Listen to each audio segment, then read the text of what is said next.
Hello, everyone, and welcome back to another K6 Office Hours. I am Nicole van der Hoeven, and today I have two people with me. One of them you've already met, Paul. Hello. And today we also have Viktor Farcic. Close enough. Close enough. Good. I tried. It's the thought that counts, right? That's what I always say. Yeah, Viktor, why don't you introduce yourself? Yeah, so I'm Viktor. I'm a developer advocate at Upbound. And besides working for Upbound, company like everybody else, I also published a few books. I have a YouTube channel, podcasts, a few other things. I don't know what I do anymore. I do random things, and then some small fraction of those random things end up being something meaningful. That's what I do, more or less. Awesome. And so what do you do at Upbound? What is your daily duties? What does that look like? So I'm a developer advocate, right? Focused on open source, mostly. So my job is to figure out how to help people. Adopting crossplane. Sometimes, it's kind of loosely defined job, right? My primary job is, crossplane, because that's our product. That's the project, open source, donated to CNCF, all that jazz. But in general, I tend to work with individuals or companies, or people ping me, and then I spend time with them trying to figure out how I can help. What about you, Paul? Can you, for people who don't know yet, can you talk a bit about yourself and your background? Me? Well, the meaning of my life is inconsequential. I thought you were going to say 42. Yeah, no, it's trying to do my best Dr. Evil, talking about his childhood. But so I am the newest, I guess, developer advocate here at K6. And I've been like a software developer, mainly in the Java land, for the last 20 years or so. So focusing on extensions. Awesome. So I guess K6 is known as a load testing company, right? What are you two developers doing here? I don't know. You told me to come. I'm still trying to figure out what I'm doing here. I don't know, but we'll figure it out probably. Yeah, I hope so. Otherwise, we're just messing around for an hour, which, okay. That's right. Yeah, I was told there'd be donuts. Well, somebody lied to you. More like churros. Hey, that works too. But Viktor, I learned about you because of your awesome video. Actually, why don't we talk about DevOps Toolkit? There we go. What is it? What's the idea behind it? And what made you talk about K6? Yeah, so the idea, in the past were blog posts and series of books like 7, 8, and now it's mostly YouTube. And the idea is, it all came out of my disappointment in a way of how people write about tools and platforms. It's usually, in 99% of the cases, it's kind of like this versus that, and then kind of like pros and cons, and the conclusion is, they're all good, whatever fits your needs, right? Kind of like everybody's afraid to offend somebody by saying what they really think, right? And kind of pretending to be objective. I'm subjective. Kind of, I know exactly what I like, I know what I don't like, and I think that it could be useful to people to actually get a real opinion, right? Sometimes that opinion is, hey, it's almost never, this is amazing, right? It's usually great, not so great, blah, blah, blah. And then in some cases don't do it, or some other cases use it. So I'm trying to be, part of my job is really to work with many different tools to try to figure out how all that fits into the ecosystem. And then at this moment, YouTube channel is a way for me to share what I think about something maybe some tutorial, maybe some comparison, things like that. So half of the companies in the world like my videos, the other half really hates them. Depends on whether in which of the two buckets it fell. That's fine. I know I first stumbled across your channel, I think, when the whole thing with the Docker desktop licensing issue. And then you had a video on the Rancher desktop as a replacement and all that. And then, but yeah, it's funny. Ever since then, that's all I see recommended on my feed, or I see your face always on there. So I don't know. But that's actually, that video is kind of demonstrates what that I'm really trying to say what I think, right? Because I'm a Docker captain, right? By all merits, I should be saying that everything about Docker is better than peanut butter, and then we should always use them. There are good things, but kind of so doesn't matter who pays me, who doesn't pay me, which society I'm member of, stuff like that. Everybody is treated equally in a way. In a subjective manner, right? Subjective, not objective. Yes. Kind of like, exactly. Being subjective means that you have an opinion. Being objective means that you don't. Yeah. I think it's a testament to K6 that one of the first videos I made when I joined K6 was about JMeter, and they let me put it on the K6 channel. So I mean, that's pretty good, right? Oh, Fernando Kobayashi says, if you're not upsetting anyone, you're not changing the status quo. Totally agree. I don't think it should be anyone's goal to upset people, though. No, that's just that's like not the goal. An incidental thing. No. I have no intention to upset anybody. Just that some people get upset. So kind of like that's not really the objective. That's the result. Yeah, so I really like your channel because you talk about not just tools, but also just explaining a lot of things. I come from the testing side, so I find it very useful to have all of these concepts at a high level explained to me, because I'm probably not going to be delving too deep into many of these topics, but I think as a tester, it adds to my abilities and like my toolbox or my toolkit, I guess you would say, to be able to also understand what other people are doing on the same team. Yes, and I think that what you're just explaining is, I believe, where our industry is evolving or already evolved, is that it is not enough anymore to be an expert in something in isolation, right? We cannot avoid not being experts because it's impossible to go deep into everything. That's literally impossible. But the whole concept that we had in the past where, hey, I know only how to do X and nothing around it, is almost proven to result in really, really bad situations. Like, I know how to write code. I have no idea how my application will scale in production. And that simply doesn't work, because then your code will result in something that is unscalable, right? I'm using just random example, right? But I do believe that we all need to have a firm grasp on a high level situation of the whole system, right? Kind of like, doesn't matter whether we're talking about operations, testing, coding, this and that. And then we specialize, right? Kind of, you're a tester, you work in legacy programming languages, Paul, and stuff like that, right? But we still need to have that high level understanding of how things work. Otherwise, we cannot do our jobs. Yeah, I just had to throw that out there because I was watching your video actually last night on the IDP, the developer platforms, internal developer platforms, and then I love that quote on there about the spend a couple days learning, or decades, I should say, not days, learning all the tools. And it's impossible. No. I mean, have you seen the CNCF landscape of all the different projects? It's crazy. Yeah, I have a bottle of strong liquor in a drawer just in case I have to open that, because I need to calm my nerves afterwards. I think it's very, you were talking about how the industry is changing, and I totally agree with that. I feel like it wasn't too long ago that as a tester, you were just expected to know testing, and you didn't really have to care about even how to use GitHub, that was like a developer thing and not a tester thing.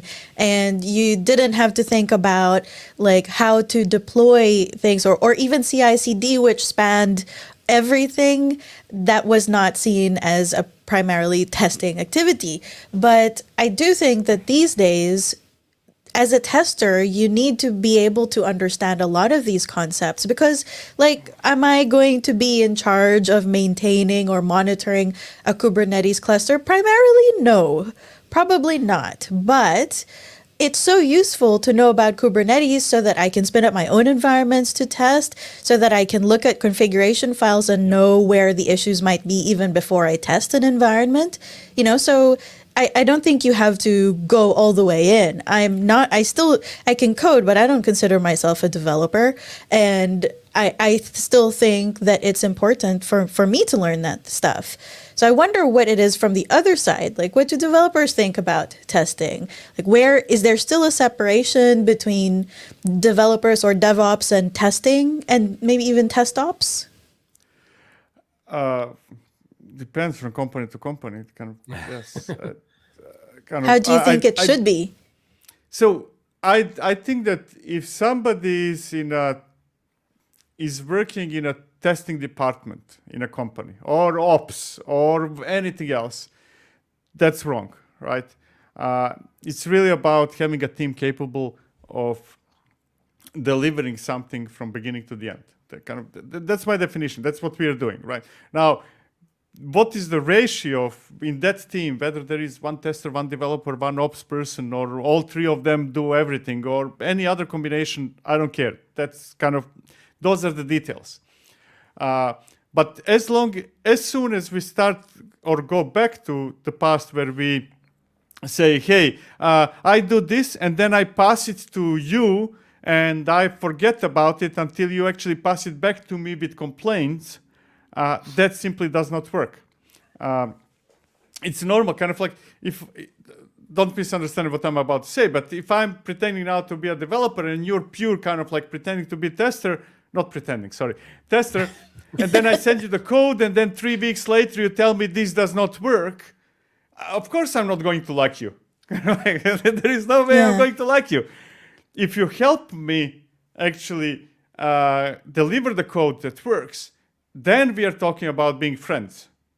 Otherwise, kind of like we are talking about, hey, how everybody is perceived as a blocker to somebody else. Mm-hmm. And I'm not saying now only from developer perspective. I know the testers in those environments tend to complain as well, kind of like, oh, they did this, right? And then everybody complains in operations. And eventually when you get to security, then kind of like that's all-out war, kind of like. That's the only group of people that everybody is united against, right? Yeah. And nothing against any of those specialties, just to clarify. No, I'm totally with you. I also think that in many ways, it's kind of like instead of having we used to be defined by our skills and our abilities. Like testers do these things, developers do these things. Now I feel like we're being more defined on the hats we wear. It doesn't mean we can't like a developer can test, many testers can code, but it's the hat that we wear. When I look at an application, I'm always going to be thinking, in my case, about performance or reliability or stability. I'm not thinking like clean code or, it's a different way of thinking, and I think that having different hats in a company is super useful. Somebody needs to be putting each of those aspects first. Of course. The key component there is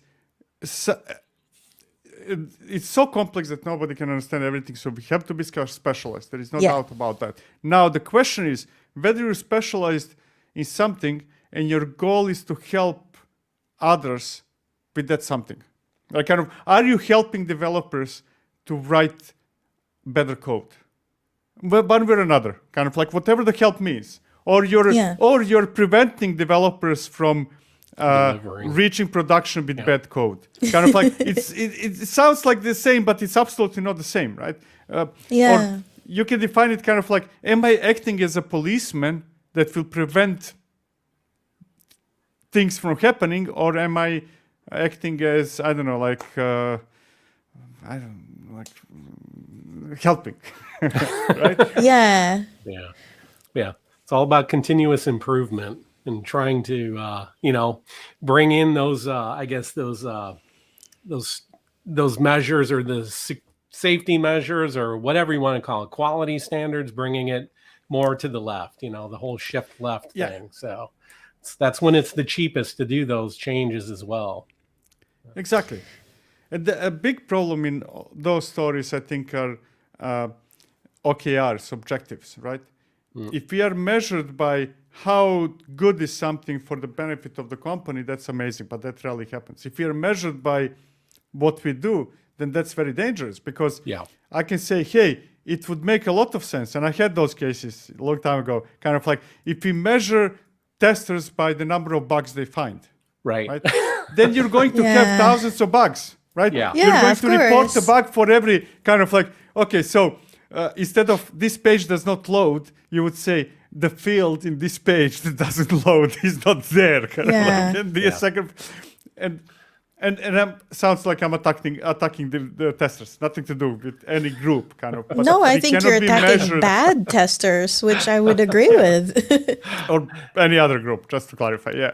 Yeah. I don't know, Victor. You're not hitting your bug quota, so Yeah. may not show good on your next paycheck. Exactly. So what made you? I was pleasantly surprised to see that you had tackled K6. Why did you decide to cover a load testing tool?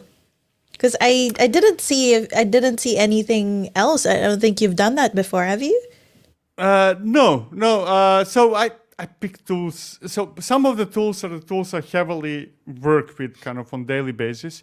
And some tools are, hey, look at that, kind of pops up randomly. And in my case, I haven't used K6 long before that video. Kind of, it just somehow randomly popped into my radar and kind of, let's take a look at it.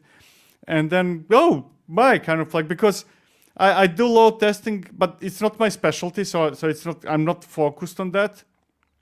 I just think that everybody should be doing it one way or another, apart from being kind of like that being your specialty. And I have kind of like special thoughts about the tools that I used in the past, which I'm not going to name. And then K6 was kind of like, oh, look, this is not a huge monster. It's something small and cute, easy to understand. Because I'm old, I cannot comprehend two very complex things. Kind of like that's my personal deficiency, right? So small, cute, easy to understand, and fast, and it doesn't require a special degree to make it just run, kind of. Yeah, and we have those adorable little crocodile mascots too. There you go. Makes it even better. Yeah.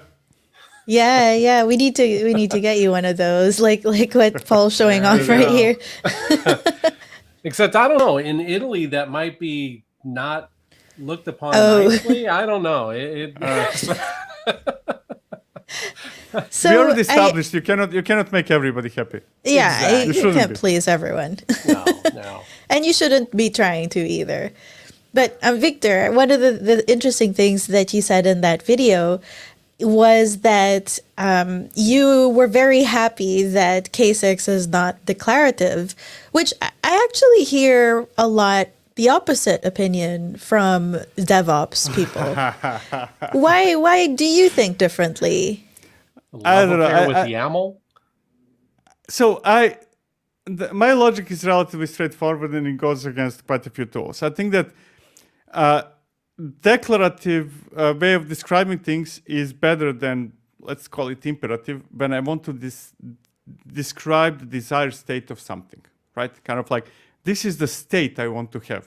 Whether that state is a cluster, an application, whatever, it's the state, right?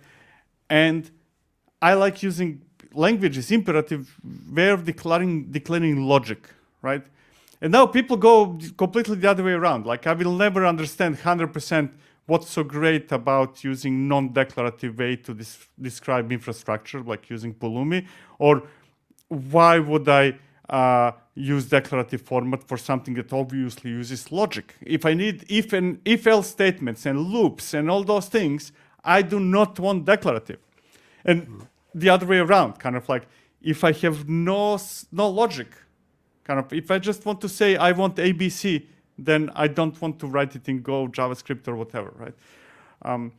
So I'm not in favor or against one or the other. I just think that each format has its strengths, and that they should be used accordingly. I mean, I could actually counter-argue whomever says that performance testing tools should be declarative is kind of like, does that really apply to all testing? Am I going to write unit tests declaratively? And if I'm not, then what's the difference? It's testing. I write tests as code. That's all there is to it. Yeah, so I'm also curious because I don't know if you've been able to try any extensions for K6. No, I did. I forgot which one I tried. I didn't go deep. I did not have a special needs for extensions, to be honest. Yeah. Well, I'm not saying maybe that they're bad. I just don't. No. It's okay. You don't have to have disclaimers. We don't immediately assume that you mean the worst thing. Right. Yeah. Because I mean, if you say that, then my reason for existence is gone. It's terrible. I'm gonna just cry. Well, maybe I'll try and demo something, and you can give us your honest opinion live. Just no swearing, okay? I can always, English is not my mother tongue, so I make mistakes without wanting. Me either. So, okay. So this is a script. This is it's just one HTTP GET request, but I wanted to actually show you K6 operator, which is technically not an extension. It's a different tool, but I thought that it might be relevant. So let's see if this works. So first, let's see. So what I want to do is create this custom resource for K6. And this is I wanted to show you this because I was curious how you'd feel about it, blending declarative and also the imperative. So I've got the test is imperative, but now I'm adding in the custom resource for K6. So I have parallelism 5 here. The first thing I need to do, though, is I need to create a config map called Poketest. And I already have that script, so let me do that. Okay, and then I'm just going to apply that YAML file that I've got. Okay, and so this is a way of running those tests. So now there are 5 of them running at the same time, but then the script itself is still defined in an imperative way. What do you think about that? So I'm a huge fan of automation. I believe that we shouldn't be running tests. I mean, when developing tests, yes, you're in laptop, you're writing some new tests, you want to try them out, all good, right? But when we start really running tests for real, that should be part of pipelines. Doesn't matter which one.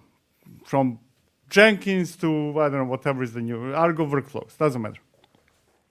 So from the perspective of you should be running it from pipelines, this might be more complex actually for no obvious benefit because I already have the code. So let me make assumptions, right? And let's argue. I like arguing, right? I will assume that the tests are in a Git repository that I'm cloning independently of performance testing, right? I'm cloning some repository in my pipeline. That's what first step of every pipeline does anyway, and then I'm executing some steps, whatever, building, whatever. And at one moment I want to run things, and I already have the code. I already have the tests over there. So kind of like, I feel as if creating a config map would be additional complication for no good obvious benefit? Well, And we're depressing you now? Sorry. No. No. By the way, I'm also not saying that everyone should be doing this. I mean, it's not part of K6 core for a reason. It's because it's an option, right? And the reason that I wanted to show this is that right now, without K6 operator, it's a little bit difficult to do distributed load testing just using K6 OSS. Of course, there's K6 Cloud, right? But for people who just want open source, this is a way to do it, and pretty easily. Okay, now I'm changing my mind. Okay, I'm changing it. We can expand the virtual users. So if we are talking about what I was saying before, I was imagining, kind of like running a single process. K6S does whatever it does, right? Now, if we're talking about this operator actually distributing the load testing across what I'm assuming multiple pods potentially running in different nodes and stuff like that. Oh, then we're talking different. Then we are talking different, right? Then yes, definitely, because you obviously need to provide the information to all those replicas, what your tests are. And there are two ways you can do it. Either it's config map, or you're mounting a volume into each of those replicas. And I don't want to mount a volume, so yes. Yeah. Then it makes perfect sense. Great, brilliant. Changed my mind. My goal is not to change your mind. No. I'm not going after. I don't know what your goal is. I'm just kind of like. Yeah. I'm quick to trash something and quick to change my opinion. Good. Like, what is it they say? Loose opinions strongly held, or something like that. Something like that. Strong opinions weakly held is the phrase. From a distributed load testing point of view, this is a way to get a lot, that part at least of K6 Cloud, without actually having to pay for it. And maybe if you already have infrastructure, that's the way to do it. A lot of people also like their load test. It's not necessarily that K6 has to be within the cluster, but a lot of people say that it could be nice as well to have them be executed and managed in the same way that Kubernetes resources are. So it's more of like a management thing. I kind of think that just because you're doing it this way doesn't mean you can't also tie in K6 tests to some sort of CI/CD pipeline, right? But it probably would be different. It wouldn't be a load test of this scale usually. Yeah, exactly. Yeah, I mean. Now the next step is kind of like what would be absolutely awesome if this would go to Tekton and Argo workflows. Libraries or whatever they call it, kind of like, and then kind of like, hey, this is similar to what GitHub Actions have their plugins, right? Kind of like, hey, if you want to plug it into your pipeline and run it distributed, you don't need to worry about the details. Operator will do the behind the scenes. You just need to do kind of like execute this line, and brilliant.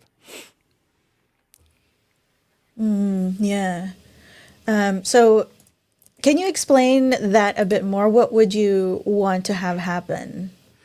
So basically, if you're running some kind of pipelines in Kubernetes today, and you're not afraid to try things, you're most likely going to use, and I'm limiting now within Kubernetes, just to clarify, you're most likely going to use Tekton or Argo workflows, right? And both of those are designed actually to distribute pipelines. Nothing to do with load testing across your cluster, right? Kind of like every step is running as a separate pod. They're all converging, running in parallel, doing stuff, right? Kind of, and then what is happening is that they are all building libraries, and kind of like this is how we, let's say, build container images. It's going to be canonical behind the scenes, and what's or not. You don't need to worry much about the details about that. There is this, I'm not sure whether they call it plugin or something like that, but extension that will, within your full automation that is already running in Kubernetes, this is how you build container images, right? Or anything else. and then would be, hey, this is how you do performance testing, right? Which behind the scenes would do the operator figuring out. That's not really the domain of pipelines, but kind of like how do we start all that could be part of their libraries. Yeah, no, that would definitely be awesome. What do you think, Paul? Yeah, I mean, and I'm just going to kind of go back to the whole thing on the operator, though. That's, I mean, to me, that's like, that's cool stuff because, yeah, I'm a big fan of the Kubernetes stuff and just doing that distributed. So probably kind of taking a side turn there, but that's like, you know, one of the things that Coinbase needed to do prior to the Super Bowl ad, when they all of a sudden had all these users hitting, but yeah. But as far as, all the CI/CD pipeline and that, I remember, you know, you even made mention about the return codes and things like that. And that's, you know, it's all about the pipeline, how you're gonna push this stuff through. And I mean, there's so many options of what you can do with your pipelines, you know, whether you're using Argo CD and, you know, any other things. Like I know I personally had to write some pretty sweet bash scripts that would create custom Helm charts and push things around. You know, that was our pipeline, but yeah. Yeah. While you were telling that, kind of saying that, you just mentioned Argo CD, and I already kind of like, okay, so Argo CD is going to actually make sure that config map is always having whatever needs to be there. Or not, I need to think about it. But yeah. Yeah. Another thing that I wanted to show you, because I don't know if you got a chance to see it, is XK6 Chaos. Oh, there Chaos. We go. I haven't seen it. Okay. Yeah. That's chaos engineering is the most satisfying thing you can do in this industry. Kind of like that's delete. You're privileged that you get paid to destroy things. Yes. The rest of the company gets fired by destroying things. Yeah, I know, right? But I think this is your personality coming out, Victor. Maybe. Yeah, so there are a lot of chaos testing tools, right? Most of them are declarative, actually. This is not. This is a way to define chaos experiments within the K6 script. So I've got two scenarios here. This one, which is more like a typical test, a load test, except that in this case I'm just doing 10 because this is just a demo. But it sends a request and checks the response in that. But the other part is a different function called kill pod. XK6 Chaos right now, it is able to terminate either randomly or according to rules. I mean, that's a beauty because this is just code. Some pods that are in a particular cluster, you can do it by namespace as well. And the cool thing is that with scenarios, you can say, like, run the load test throughout the entire duration, and then at a certain point, run that chaos experiment. So let me just fire that off. So I'm using the same cluster, so the last one. So this has been running for 161 minutes. And because this is an extension, I had to do my own custom binary of K6. So I'm using a local copy rather than the brew installed one. So when I run that, it's going to run the two scenarios. Well, it's running one, and then it's waiting for this one because I think I said that it had to wait for 5 seconds. And so the chaos one has fired off, and it already chose one of the pods to kill, and it killed it, and then it gets how many pods there are after that was killed. So if we go back to that. Yeah, whoops. This one, yeah. So this one has just been created after the previous one was killed. So the cool thing is this is just pod termination. But there are also actually other extensions for K6 that do things like CPU starvation or just firing off. I think it's what was it, K6 Kubernetes exec or something, Paul? Yes. Do you remember? The exec. Yep. Yeah, so there's a whole bunch of things that you can build into that you can use this to build on.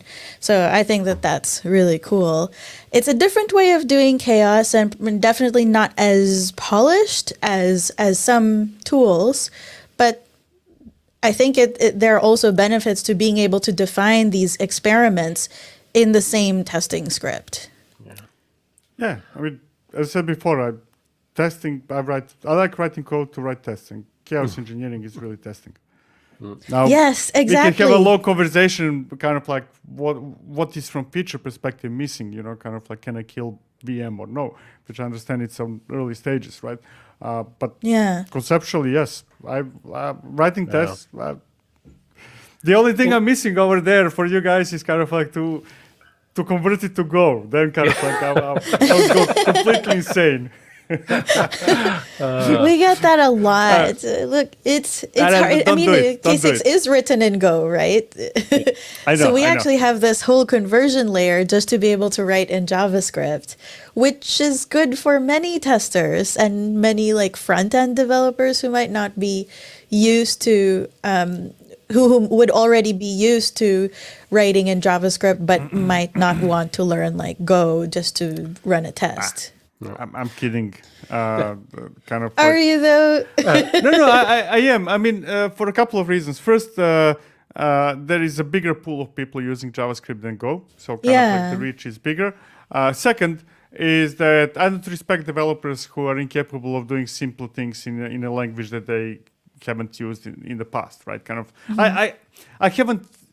I seriously use JavaScript a lot. I mean, or fair share of JavaScripting many years ago. I haven't used JavaScript, so it still took me 5 minutes. If you understand how to write code using one language or another for something that is not massive, so I would be very kind of like picky which language I would use to make our next generation of the core system, whether that should be Java, JavaScript, Go, and stuff like that. But writing tests, I don't care. I mean, what I want to say is that it's a relatively simple syntax, right? Everybody can jump into it. Doesn't matter what language is. Yeah. And on that chaos engineering stuff, I was hoping you were going to be like, oh man, this would be perfect because, because obviously maybe we could have an extension collaboration because, just thinking about it with Upbound, with Crossplane, you're declaratively ensuring that infrastructure is available, that a database is there. Well, what if we made the chaos extension actually delete infrastructure, an EC2 instance, and then that tests Crossplane to make sure that that it creates that new EC2 instance. Absolutely. No. I mean, kind of the whole chaos engineering fits into our story perfectly, right? Yeah. I mean, quite a few other things. The only thing is that, I like K6. I like the syntax. I see no reason why it shouldn't expand beyond performance testing. No good reason. It's kind of, I see it more like a testing framework that just happens to have a beachhead being performance testing, right? Yes. Kind of just like in our case, beachhead is infra, but actually our goal is not to be a tool for infra, but there is much wider scope than that, right? Within Crossplane.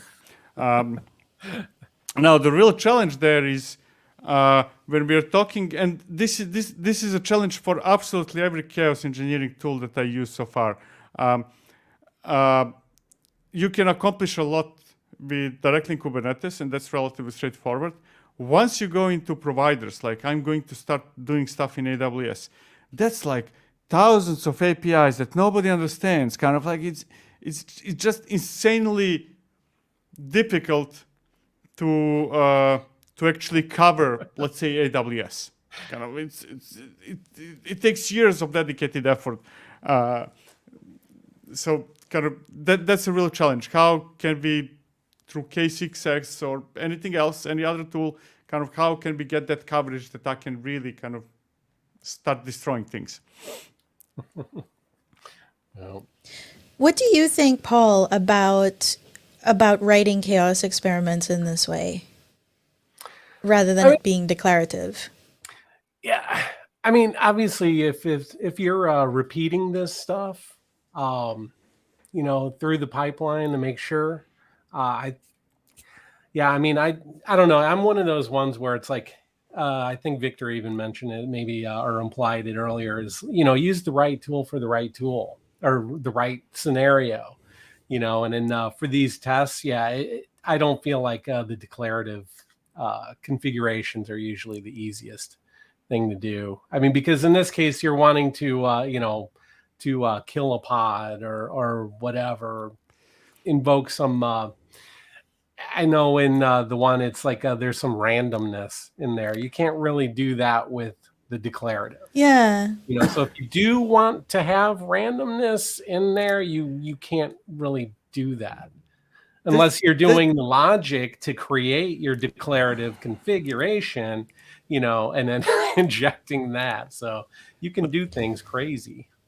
but that's the Yeah. thing, which I don't necessarily see here. But basically, yeah, basically, essentially, what I want is to go more and more towards randomness, right? Kind of like I do not want to tell you necessarily. I mean, later on, everybody needs to Yeah. start small, right? But when we're talking about chaos engineering, I want to.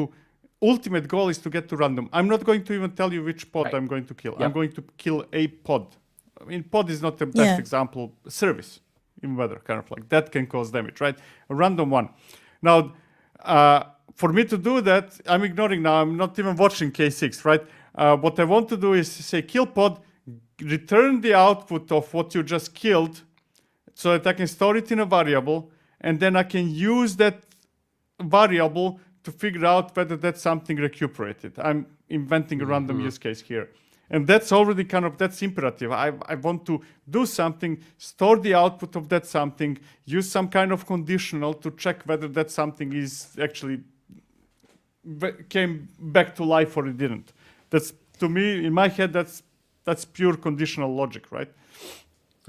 Yeah, I don't know if it's my bias from coming from testing, but it hasn't ever made sense to me that chaos engineering is primarily declarative, at least the tools, sorry, the chaos experimentation tools are declarative, because for me, like, I want to try different scenarios. Like, if this happens, then I want you to do this, and if not that, then maybe this one. Like, I want that flexibility. I want to create different things, and I want to create like a massive experiment where it's like, okay, if you're still alive, then try this, and it gets like increasingly more destructive, and just declarative. It just makes me feel so restrictive. Like here, I specifically wanted to target the app pod because I didn't want it to terminate. Like, I mean, this was running just on my local machine, so I didn't want it to target like my monitoring ones or anything. I had a few Grafana Prometheus ones.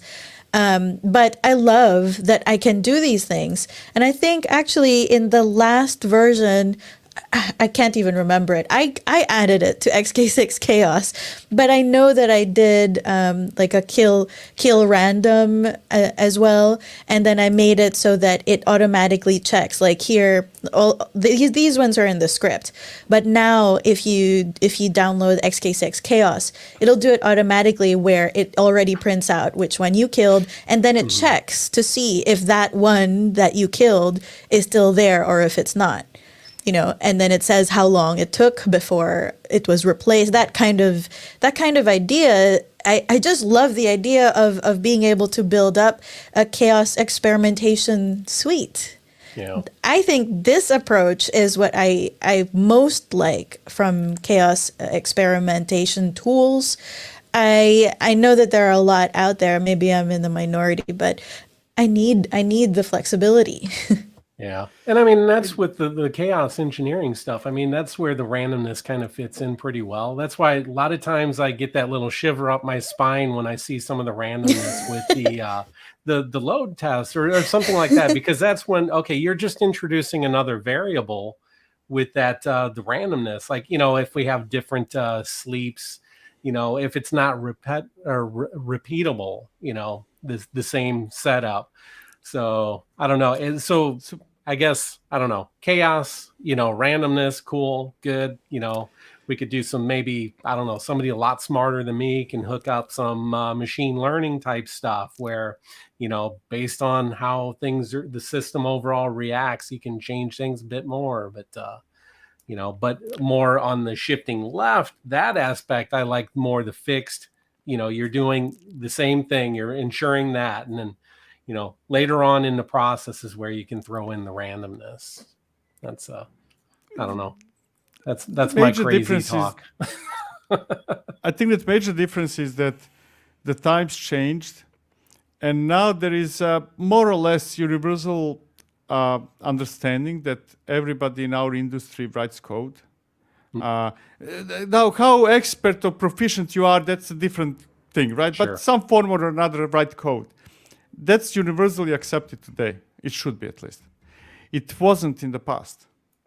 Yeah. So in the past, you had to have some kind of declarative. Actually, if I go back in time, and this is my personal experience, which does not apply to the whole industry, even declarative was unacceptable in the past. The only thing acceptable was to click a button. Kind of like, a Selenium extension for Firefox, kind of like, hey, I'm never going to write Selenium tests, but I'm going to click some buttons, and then that will become automatically somehow maybe test case that will break next day, right? So, and that's what's changing, I think.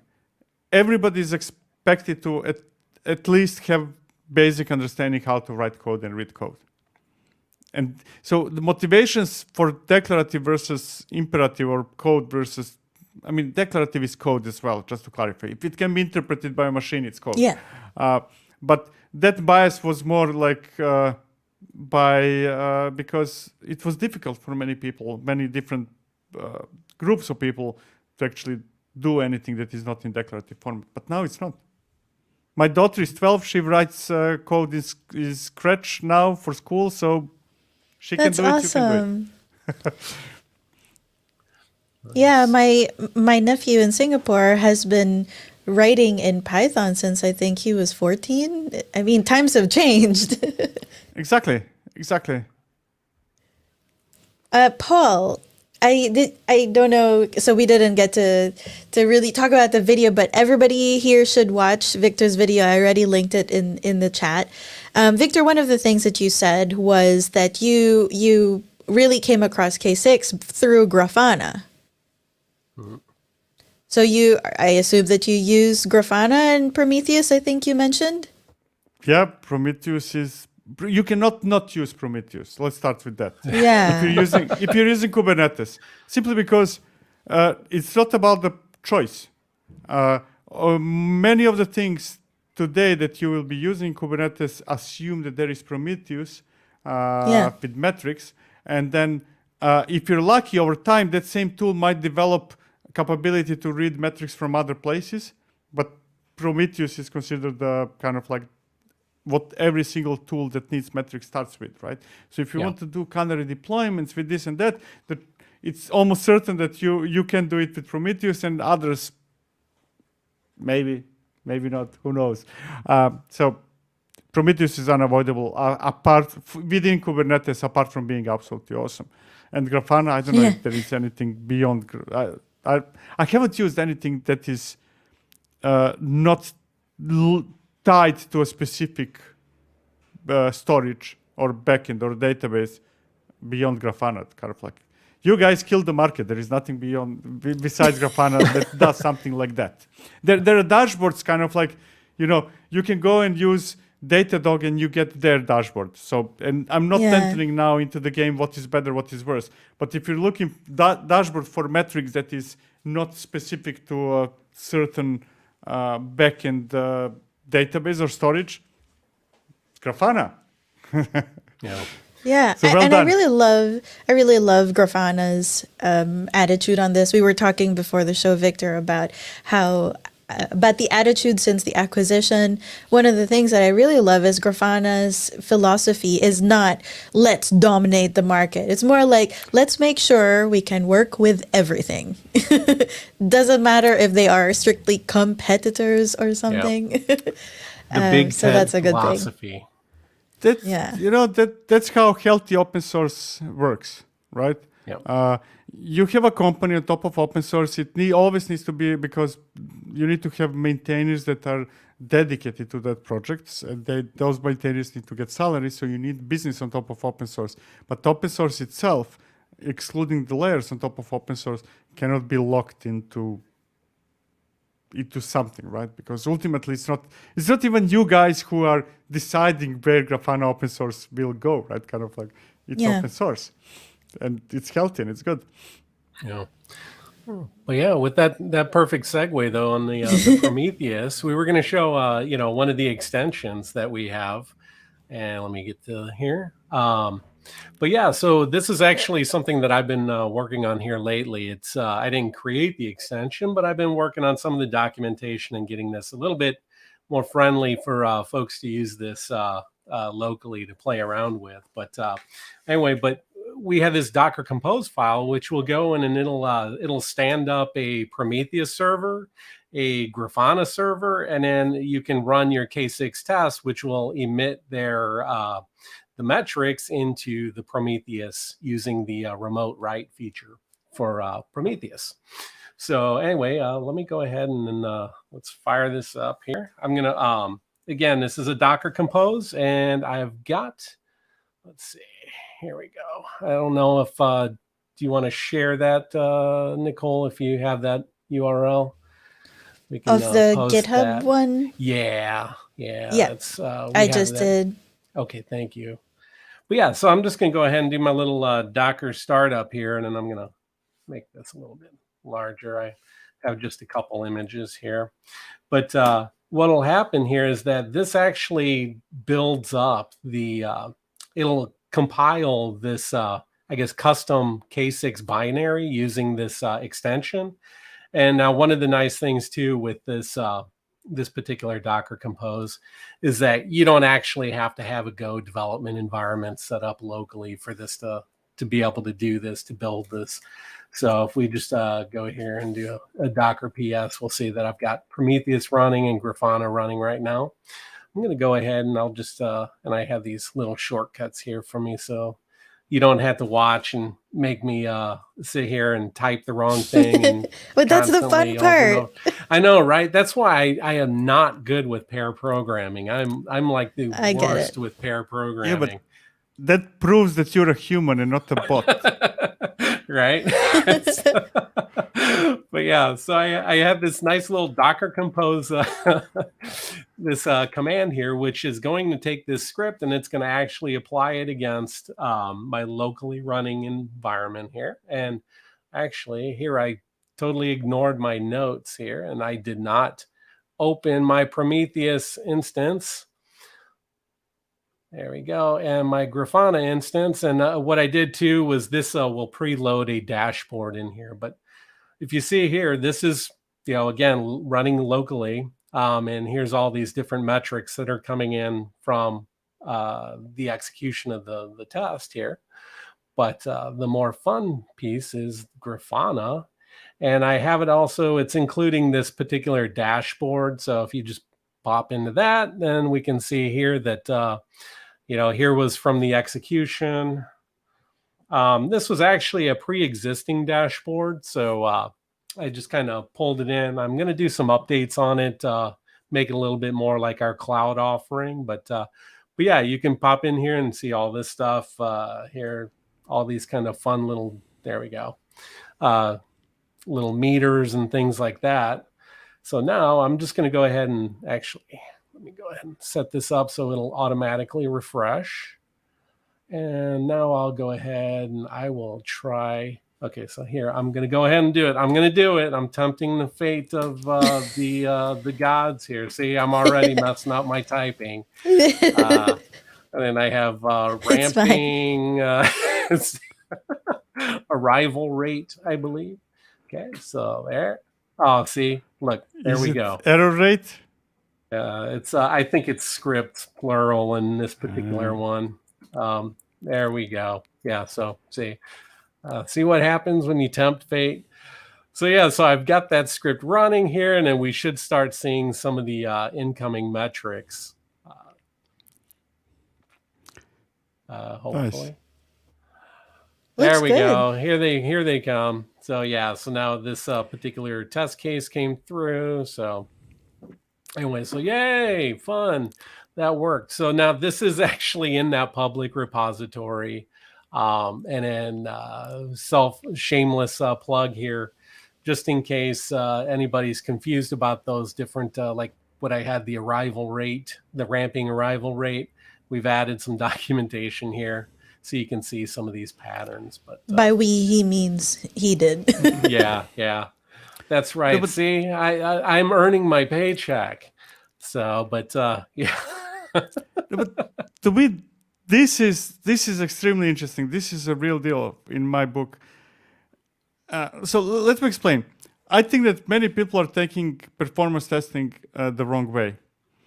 I think it actually performance testing is in a way the same as what we should be doing in production. The difference between Yeah. performance testing and production is that in performance testing, in other environments, I need to simulate production in terms of a workload. That's the job of performance Yes. testing, simulating production. But once I simulate production or I get real production data, doesn't matter. What happens after that, how I evaluate whether it's okay or it's not, is the same. And I'm not going, and in production, I'm going to use Prometheus, I'm going to use Grafana, I'm going to use hopefully Alert Manager and stuff like that. So basically, Right. essentially, in my head, what I want with non-production performance testing is only the simulation of the workload. But I want to use the same mechanism that tells Yep. me whether Yeah. production is okay in staging. And if that That's right. mechanism is Prometheus with Alert Manager, Grafana, whatever, why would they? Otherwise, I'm doing double the work, right? Yeah, like- yeah.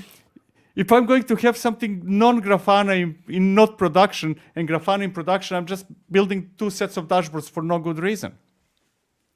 I Because that get integration is absolutely amazing. I get a lot that people say, "Oh, we would love to do performance testing, but we don't have an environment for it." I'm like, "Yeah, you do. It's called production." I mean, who says that you can't be monitoring production? I mean, anything that you do that is measuring or trying to improve the performance, that to me is performance testing. It doesn't have to be done in a testing environment. It can absolutely be done in production. Exactly, and it should be. I mean, better that if something bad is going to happen to production because of you doing this or that, that's a good thing. Yeah. Because better if you create something bad than if your users do it. Right. Kind of like, Yeah. At least you know that you're doing something. Otherwise, it's going to happen anyways. Yeah, And it's just a hopefully slight when you have difference the in staff- approach. Yeah, and hopefully when you have the staff available to fix the issue, if you've uncovered some. Yeah, exactly.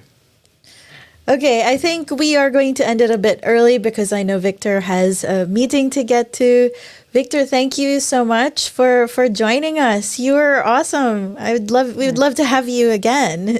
I feel like Yeah. we didn't get enough time with you. Send me the invite, kind of like if I need to prepare something, then that's trouble because time is limited. But kind of I joining would for like an to hour, know more that's- about Crossplane, actually. Hey, okay, just say when. Just say Yes. Okay. I want to kill Alright. EC2 instances. Call Victor. That's- Okay, we can do kind of like tandem, kind of like I can start Yeah, creating yeah. things and you start destroying and see who Let's see who prevails. wins. Who wins. Can you destroy them faster than I can create them? Right? Stay tuned for the next episode. yeah. All right. Thank you, everybody who's watching. Thank you, Victor, and thanks, Paul, for joining me as well, of course. Always. Have a great weekend, everybody. Bye-bye. Bye. Cheers.